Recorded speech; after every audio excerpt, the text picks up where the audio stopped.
In Palestine, the only language I knew was the bad language. I can tell you some Hebrew bad language that I cussed through the fire line in all the demonstrations that I went through. I began to have a chat with her, but I didn't want her to know that I was an Arab.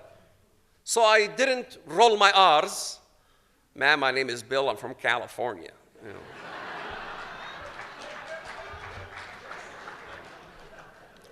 I'm going over here as a pilgrim to visit the Holy Land, you know. I disguised myself as a Christian, you know. And she began to talk to me, you know. I said, wow, first time I'm talking to a Jew. I began to ask her a question, ma'am, do you have any children?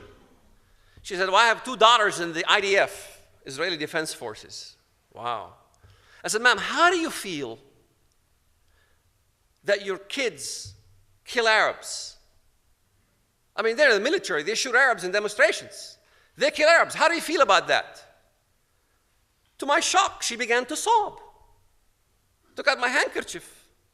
She began to wipe her tears. I said, why are you crying? She says, I hate the idea of my daughters killing Arabs. We love Arabs. Maybe she uncovered who I am.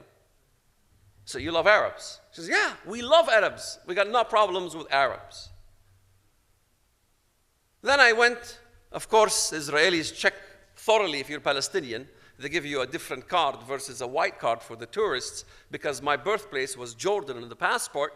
So I had to go to interrogation and all kinds of things like that. And of course, I had to exit in a different area because, again, I'm Palestinian, there's more security precautions. And as I met my uncle, and second, third day, fourth day, for the whole month, I've been taking trips all over the land. And during those trips, I remember getting in the car with my uncle, and there was something that kind of was unsettling with me. I wasn't used to the graffiti that I saw all over the walls. Because I lived in America for a lot of years, and I used to gang graffiti. I said, Uncle, I can't find a square meter of wall in the entire country. You took me on a tour to Ramallah, everywhere. I couldn't find a square meter that didn't have graffiti. What kind of graffiti? Well, one of the graffiti was saying, نقرع أبواب الجنة بجماجم اليهود. We knock on the gates of heaven with the skulls of Jews. Uncle, why must we enter heaven by knocking on the gates of heaven with the skulls of Jews? Isn't there a different way to go to paradise? And then I took a taxi cab one point. I wanted to go to Hebron. I went to Hebron in this taxi cab from Jerusalem. And by the time I reached Hebron, there was an incident that happened in front of my own eyes that really began to change my mind. As an American critical thinker, I began to ask myself questions. There was this mob of Arabs who began to stone this Jewish bus of Kiryat Arba. There was a community called Kiryat Arba that used to take this Jewish bus, and take them home. And as I looked at this bus, I could barely see the bus from the amounts of stones that were being hailed like locusts on this bus. You could look at the bus, you could see bars, wire mesh, and bulletproof glass. And I began, the guy wanted to make a U-turn and get out of the situation. I said, stop right here, I want to see this. So I rolled down my window, and I looked in awe. He says, why are you surprised? I said, I'm surprised because I'm asking myself the question, why are these people not allowed to live amongst us? I mean, we have 1.2 million Arabs living in Israel proper. They go to mosques, they pray towards Mecca, they're full free citizens, they can vote. Why are they allowed to live there, but Jews are not allowed to live in Palestinian proper? Why is that? Of course, that's a stupid question. In fact, it's a stupid question even in our Western culture. Because one Jewish rabbi had a bumper sticker in his car. It says on it, Jerusalem for the Jews. I said, Rabbi, you got the wrong bumper sticker. You need to put a bumper sticker that says, on top of it, that says, Mecca for the Muslims. I said, why? I'm not a Muslim. I said, just put the bumper sticker, Mecca for the Muslims. And when somebody stops you and asks you, why are you putting this bumper sticker, Mecca for the Muslims, then peel off this bumper sticker and show him Jerusalem for the Jews. Ah! A Jew walks on the Temple Mount and it's a problem.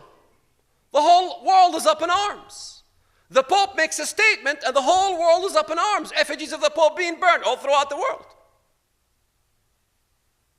But yet one set of dogma fits, but it doesn't fit for these guys. These guys are allowed to be that way. We're not allowed to have critical thinking to criticize a religion. Criticizing a religion is not racism. Criticizing a religion is a freedom of speech. I had many family members who died. I look at it back, and as I rewind back, I look at my cousin Ra'id, the 16-year-old boy, who wanted to go and put explosives on Ben Yehuda Street to kill Jews. Of course, the Israelis, when they know you have explosives in the car, sometimes they shoot first and they ask questions later. What do you want him to do? You want it to be American-style kind of justice. Okay. Sir, you have a right to remain silent. You have a right for a Jewish lawyer. Here's a couple of shekels, and you can make a phone call. Boom. Everybody dies. My cousin Raed, 16-year-old boy, didn't deserve to die. He was killed by Israeli bullets, yes. How did my family react? My Aunt Fatima, she had a wedding festivity in the village. A wedding celebration. And the entire community came to congratulate my Aunt Fatima because now Raed is in heaven. He is interceding for 70 members of his family so they can also enter paradise. All my life as a Muslim, I criticized the Christians because the Christians believed in Jesus and his blood redemptive act that, remitted sins and wiped out all the sins of mankind if they believe. Because Islam as a religion rejected the idea of intercession. You can't intercede. Nobody can intercede for somebody else to go to heaven. That's the Islamic dogma. No Muslim will disagree with me with that. وَلَا تَزِرُ وَازِرَةٌ وِزْرَ أُخْرَى. No one can intercede for somebody else. Yet, as I began to think about it, I said, wait a minute. My cousin Raed sort of became like Jesus now, because by the first drop of his blood, his sins are forgiven. Now he can intercede for 70 members of his family, so they can go to heaven. My first bomb maker, Mahmoud al-Mughrabi, his cousin, Dalal al-Mughrabi, famous, killed 36 Israelis in a bus. Everybody was proud about it. She's a hero. Mahmoud al-Mughrabi in prison decided to recruit me to plant a bomb to blow up a bank in Bethlehem. Of course, I obliged because the explosives are few and the applicants are plenty. Everybody wanted to die from the youth. We have created a generation that loved death more than they loved life. يعشق الموت أكثر من أن يعشق الحياة. And I planted this bomb. I was in the Temple Mount, Al-Aqsa Mosque, smuggled by the Muslim Waqf police who were supposed to be protecting the holy site into an escape route so the Jewish soldiers who check you, the checkpoints outside, of course, they have checkpoints. They harass Palestinians, And I planted my bomb, exploded 6 p.m. No one was killed, thank God. Because now I look back and I had blood in my hands. In 1993, I began to spy at the Jews. I walked into a synagogue one time, and I wanted to listen to what the Jews talk about in the synagogue. At this point, there was a speaker coming to town in Walnut Creek, California. He was speaking about the situation in Israel. His name was Moshe El-Ad. As I listened to Moshe El-Ad's speech, he was talking about building the Haisha camp, putting apartment complexes for the Palestinians in Haisha. I couldn't believe my ears.